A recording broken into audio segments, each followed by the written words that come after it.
Welcome everyone to my new channel. আজকের আলোচনার বিষয় হচ্ছে আমাদের ঢাকা বোর্ড 2025 সালে 4 দাগে যে ফিল ইন দ্য ব্ল্যাঙ্কস আসছে ইংরেজি প্রথম পত্রে, সেটার উপরে খুবই গুরুত্বপূর্ণ একটা জিনিস। আর এখান থেকে তুমি শিখতে পারবে গ্রামার এবং এই যে শূন্যস্থান আছে ওআইটি।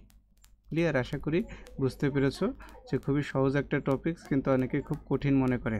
যেমন দেখো স্কার্স, এই স্কার্স বলতে বুঝিয়েছে দুর্লভ, মানে যেটা মূল্যবান। এডুকেট হচ্ছে শিক্ষিত, এডুকেট এটার উচ্চারণ হচ্ছে এডুকেট। ভ্যালু হচ্ছে কি মূল্য। আচ্ছা, গো যাওয়া, ব্রিং মানে কি আনা, স্টাডি হচ্ছে কি পড়ালেখা, ওয়াস্ট হচ্ছে অপচয়, ম্যারিড হচ্ছে বিবাহ, ডিসাইড সিদ্ধান্ত, ওয়ার্ক কাজ, আর বি হচ্ছে এই বি ভার্বের ভিতরে আছে am is are was were, that হচ্ছে কনজাংশন, হু হচ্ছে কনজাংশন, অরি মানে উদ্বিগ্ন। এখন শুরু করছি, প্রত্যেকটা একেবারে গ্রামার সহ তোমাকে বোঝানো হবে। Rokeya is a Bangladeshi girl, Rokeya একজন বাংলাদেশি মেয়ে। Dash is about to finish school, মানে যে প্রায় স্কুলটা কি করবে, শেষ করার পর্যায়ে, এখন শেষ হয়ে যাবে। তাহলে এখানে একটা অবশ্যই কনজাংশন আসবে। এখন কেন আসবে? যে এই Rokeya is a Bangladeshi girl, এটা হচ্ছে একটা ক্লোজ, আর is about to finish school এটা আর একটা ক্লোজ। এই ক্ষেত্রে আমাদের আসবে হু। তাহলে এখানে কি আসবে? হু।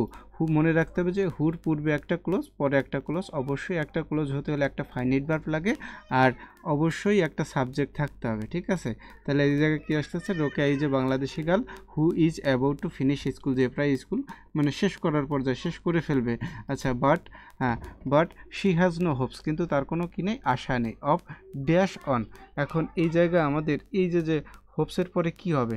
এখন এই যে অফ আছে, অফ হচ্ছে প্রিপোজিশন, এরপরে অবশ্যই ভার্বের সাথে কী হবে? একটা আইএনজি যোগ। তাহলে এখানে there she has no hopes of going, এখানে কি আসবে? এই যে গোর সাথে একটা কী হবে? আইএনজি যোগ, গোয়িং। ঠিক আছে? আইএনজি এখানে আসতেছে গোয়িং, তাহলে এটা হচ্ছে বিতে কী হবে? আমাদের বিতে হচ্ছে গোয়িং হবে। যে she has no hopes going on to college, তার কলেজে যাওয়ার কোনো আশা নেই। Like millions of other parents, অন্যান্য যে মিলিয়ন আমাদের পিতামাতা আছে।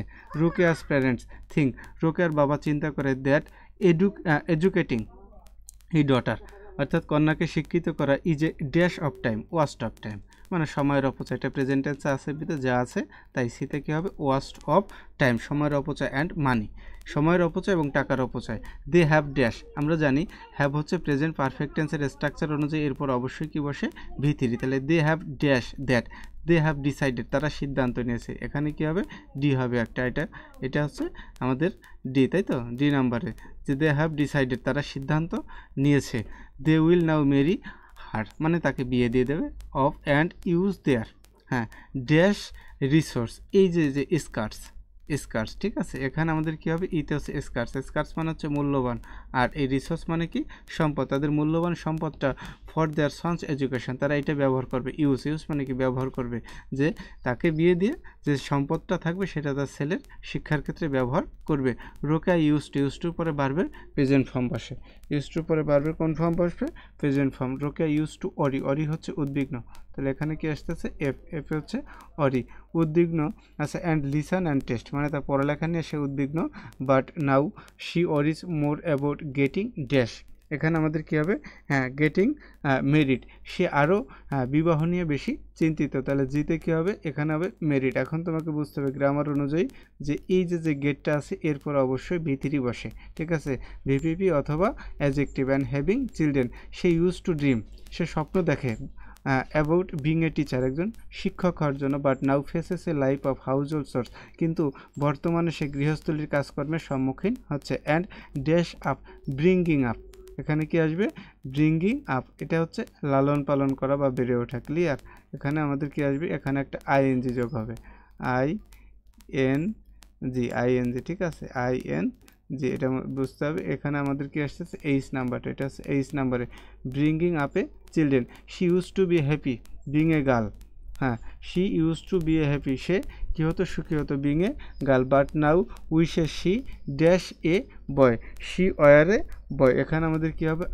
আইতে কি হবে? ওয়ার। এখন দেখো এখানে আছে বি, কিন্তু এখানে ওয়ার কেন হবে? যদি অবাস্তব কোনো কিছু মানুষ পেতে চায় সেক্ষেত্রে কি বসে? ওয়ার বসে, যা বাস্তব মানে কল্পনা, ঠিক আছে, ইজ ওয়ার, যে বলছে কি যে she use to be a happy being a girl, মানে সে মেয়ে হওয়া সত্ত্বেও কি সুখী ছিল, বাট নাও, কিন্তু এখন wishes she were a boy, সে চিন্তা করে সে যদি ছেলে হতো, if she were a boy, যদি সে ছেলে হতো, she would be able to study, সে পড়ালেখা করতে পারতো, এই কারণে সে ছেলে হতে চায়। তাহলে এখানে আমাদের কি আসবে, যেতে হচ্ছে study in college and university, সে বিশ্ববিদ্যালয় এবং বিশ্ববিদ্যালয় এবং কলেজে পড়ালেখা করতে পারত। সবাইকে অসংখ্য ধন্যবাদ সাথে থাকার জন্য।